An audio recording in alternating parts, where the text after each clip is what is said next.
রাতের অচেনা ছায়া। বছর দশেক আগের কথা। বাংলাদেশের এক প্রত্যন্ত গ্রামের নাম কানাইপুর।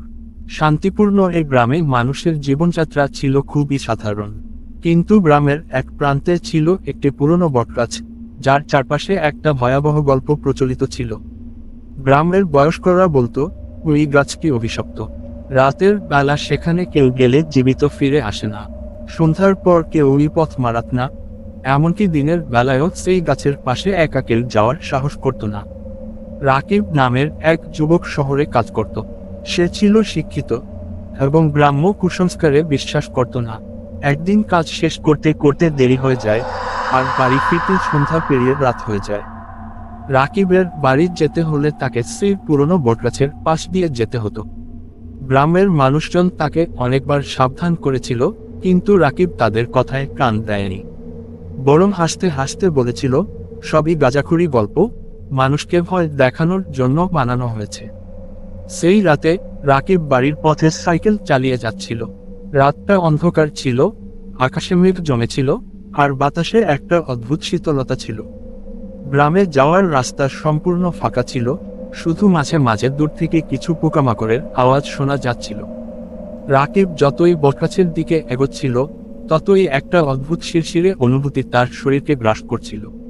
বটগাছের কাছে এসে রাকিবের সাইকেল হঠাৎ থেমে গেল। চারপাশের বাতাস হঠাৎ ভারী হয়ে উঠল, এবং গাছের নিচে একটা অস্বাভাবিক ছায়া সে দেখতে পেল। প্রথমে সে ভেবেছিল এটা হয়তো তার কল্পনা, কিন্তু একটু পরে ছায়ামূর্তিটি স্পষ্ট হয়ে উঠল। ছায়াটি দীর্ঘ, অস্পষ্ট, আর তার শরীরের গঠন মানসিক নয়। ছায়া ধীরে ধীরে রাকিবের দিকে এগিয়ে আসছিল। রাকিবের শরীরে যেন কোনো শক্তি নেই, তার পা মাটি থেকে উঠছিল না, তার গলা শুকিয়ে গিয়েছিল। ছায়াটি একেবারে তার সামনে এসে থামল।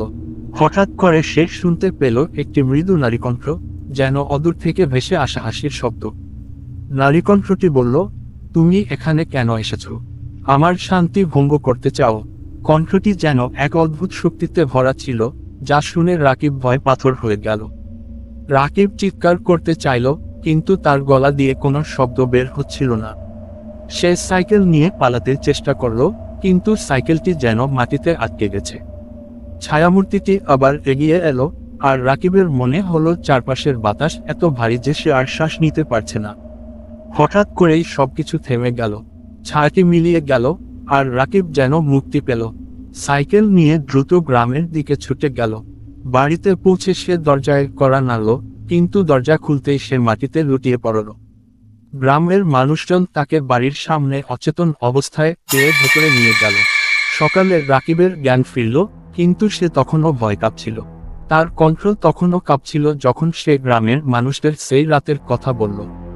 সে বলল, ওই বটগাছের নিচে কিছু আছে। আমি জানি ওটা মানুষ নয়, কিছু অশুভ, যা আমাদের দেখতে পায় কিন্তু আমরা ওকে দেখতে পারি না। এরপর থেকে সেই বটগাছের পথে কেউ আর যায়নি। দিনের বেলাতেও গ্রামের মানুষ সেই পথ এড়িয়ে চলত। বটগাছটি ভয় আর রহস্যে ঢাকা পড়ে রইল, এবং গ্রামের মানুষ বিশ্বাস করল যে রাকিব যেটা দেখেছে সেটা আসলে গ্রামের পুরনো কাহিনীগুলোরই সত্যি প্রতিফলন।